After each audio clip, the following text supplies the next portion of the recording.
Tanong yung immigration officer kung ano yung work ko. Ang sinabi ko, travel content creator and vlogger. Alam nyo bang hinanapan pa ako nung parang mga remittances kung paano ba ako kumikita, ganun. Tapos chinek niya pa yung channel ko, yung Facebook page ko. Hinanap niya pa yung parang per video, ganun, kung paano daw ako kumikita kada video. Tapos tinanong niya pa bakit daw yung mga videos ko ngayon, ganun, hindi daw kumikita. I mean, konti lang daw yung views, ganun.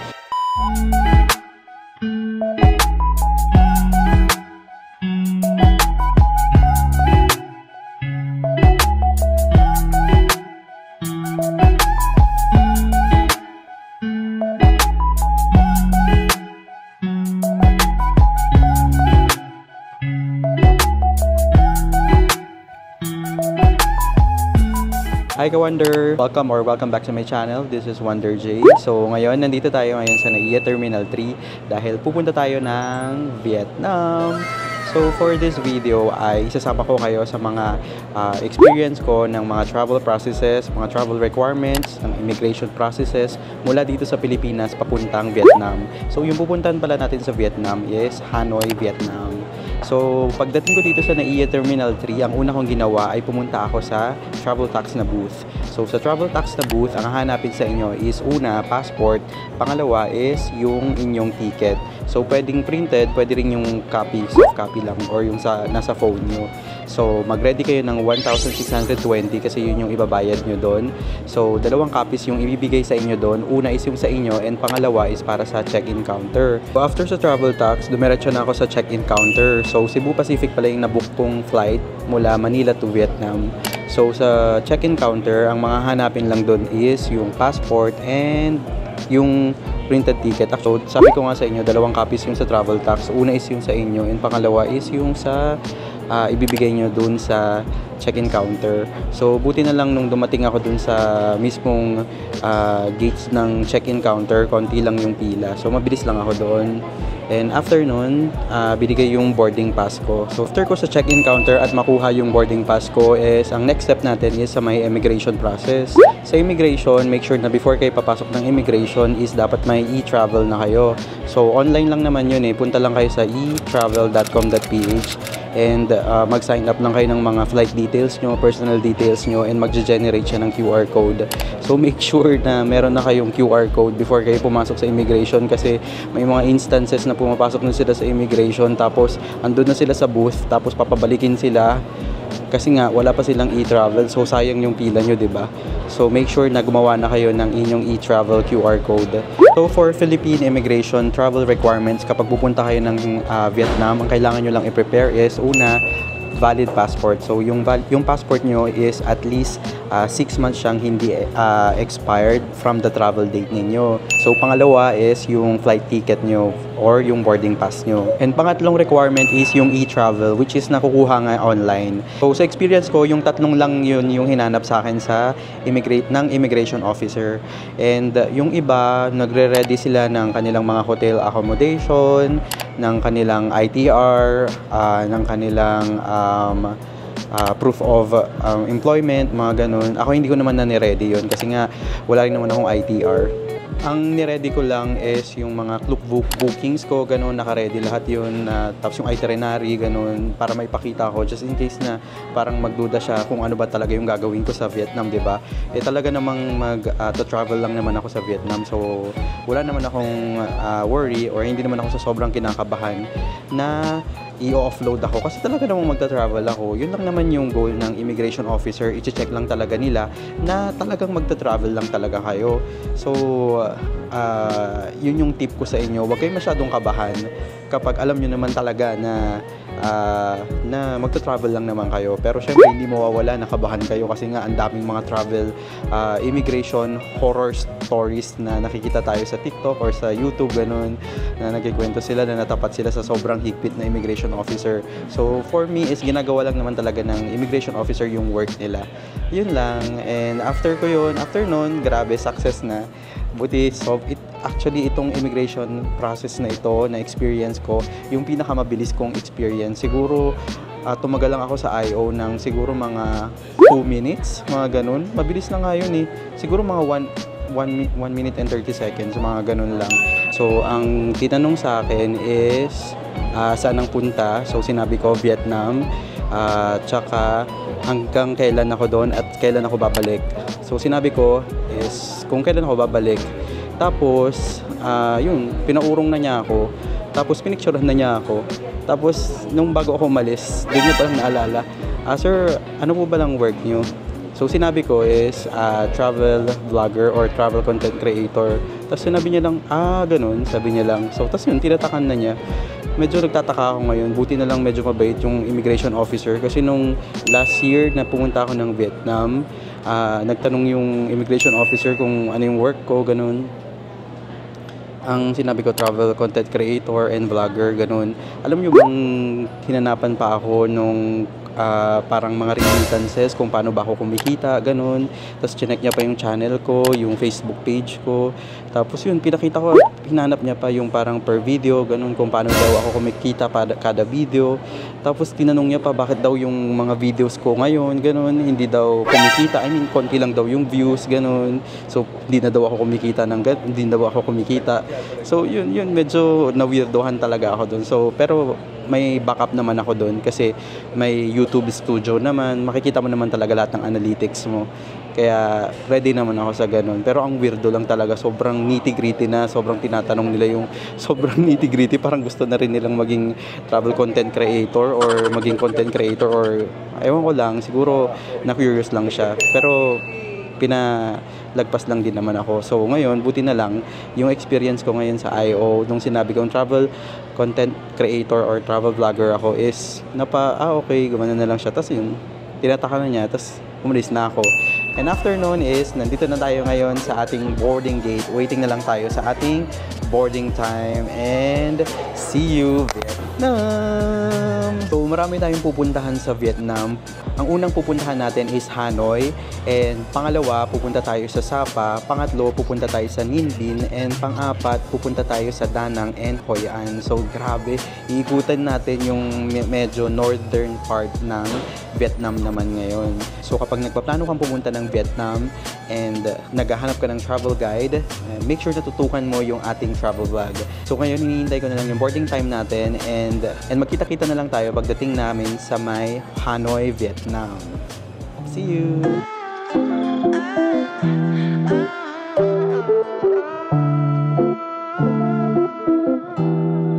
Welcome to Noi Bai International Airport here in Hanoi, Vietnam.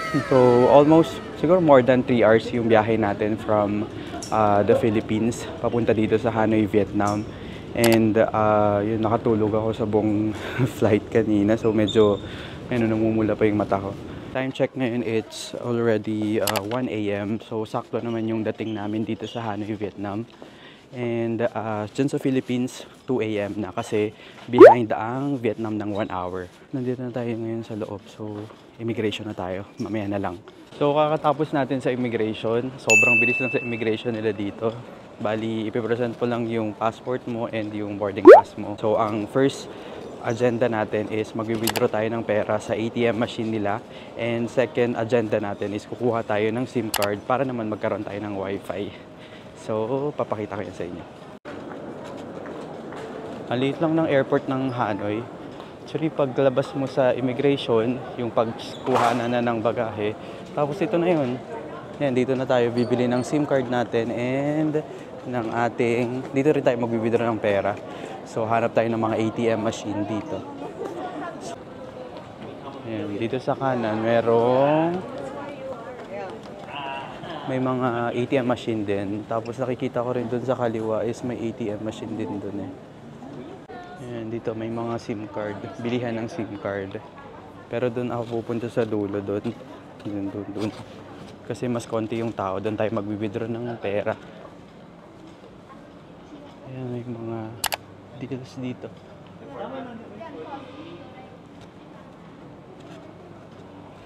So dito tayo sa Agribank mag-withdraw ng ating pera dahil napanood ko sa mga vlogs, dyan daw yung pinakamagandang bank na magandang pag-withdrawhan kasi nga 3 million yata yung maximum na pwede mong i-withdraw, sa iba parang 2 million lang. So kailangan nating i-maximize yung mawi-withdraw natin kasi para ma-maximize mo rin yung charge ng mga bangko.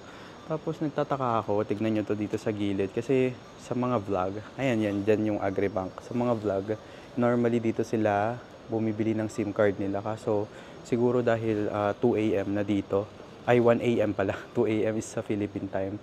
Kaya sarado na sa mga part na to. So titingin tayo mamaya doon ng pagbibilihan natin ng SIM card. Pero ngayon priority muna natin is yung maka-withdraw ng pera. So dito sa Agribank, ayan, attention, maximum 3 million Vietnamese dong withdrawal transaction for overseas cards. Okay, so let's check. Ayan. So pinasok na natin yung card natin, English. Please enter your PIN.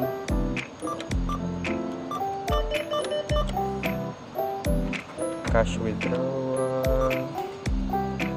Savings account. Please enter amount to withdraw. So, i-maximize natin, which is 3 million dong.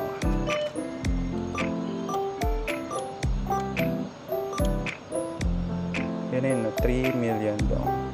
3, 1, 2, 3, 1, 2, 3. Nalilito pa ako sa 0. So, yes.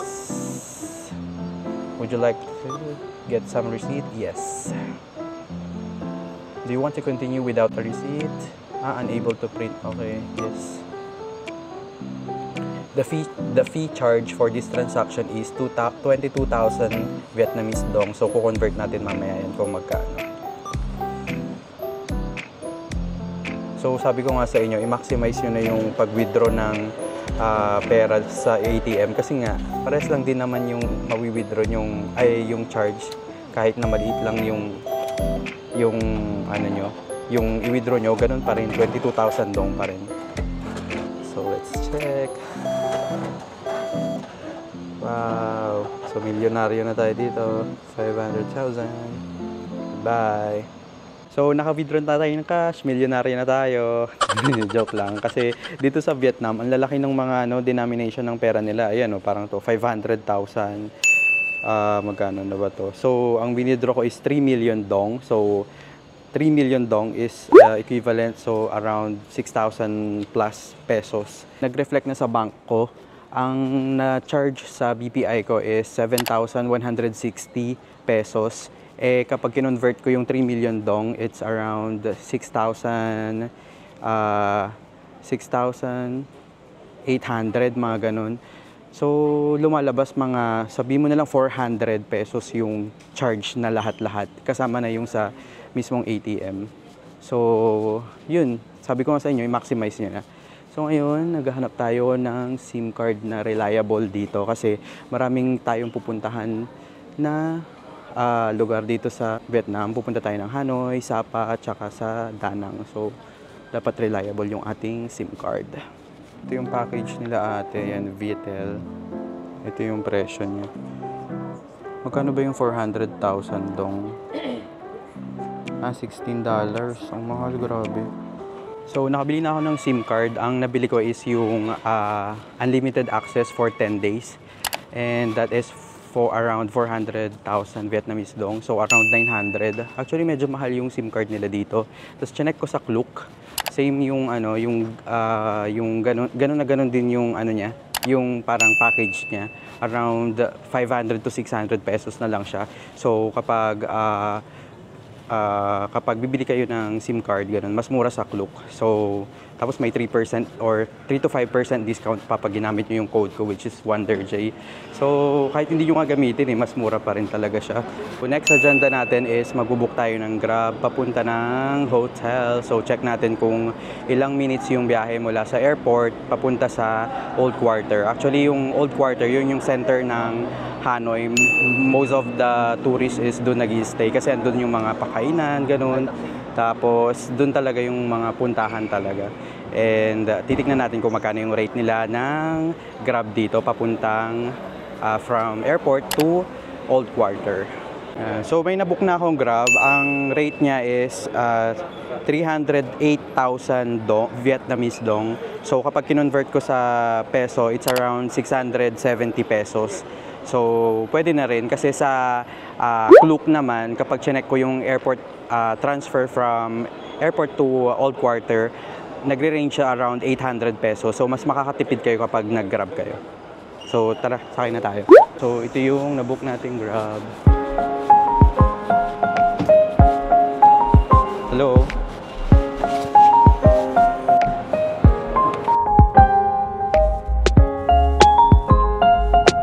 So, nakasakay na tayo sa Grab. So, chinek ko sa Grab, around 2:50 AM tayo makakarating. It's already 1:41 AM. So, siguro ang biyahe is around 30 to 40 minutes, mga ganun. Pero, di rin natin alam pag traffic. So, ito yung kanilang toll gate. Marami namang ways para makapunta kayo sa Old Quarter. So, yun nga, una is itong Grab, which is ibubuk nyo lang yan online. Automatic naman na nag-update yung Grab app nyo yan eh. And yung pangalawa is yung pwede kayong mag-set ng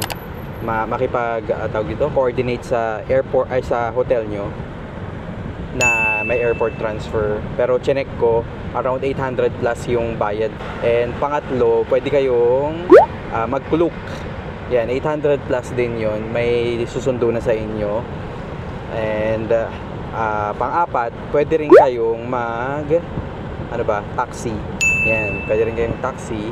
Pero hindi ko lang alam yung rate nila. Pero feeling ko yun yung pinaka-less kung maisasuggest sa inyo na gamitin. And lastly, ang pwede nyong gamitin para makapag-transfer, airport transfer to kung saan man yung hotel nyo is yung kanilang public transportation, which is yung bus. Pero kanina parang wala akong nakitang bus. Pero yung iba, nakikita ko kapag araw sila nakakarating dito sa Hanoi is nagbabas lang sila kasi mas mura. So yun yung mga ways para makapag-airport transfer kayo papuntang airport nila, papunta kanila sa hotel ninyo. Dito na tayo sa hotel natin. So, I'll be staying here in Serenity Diamond Hotel dito sa my Old Quarter. So, yung weather ngayon medyo malamig dahil siguro madaling araw na. So, mag-check-in muna ako para makapag-settle muna ako. So, dito tayo mag-stay sa Serenity Diamond Hotel, 1 Iku Wadong Street, 1 Kiem, Hanoi, Vietnam. So, yung room natin is 101. So, this is the 101. So, card. So, room tour muna tayo. Wow! Ang room natin. Ayan. Grabe ang laki ng bed. 1 queen size bed. Tapos, dito is may TV. Tapos, may ref. Ayan. Quick room tour lang tayo. Tapos, parang grabe ang lalaki naman ng cabinet na to.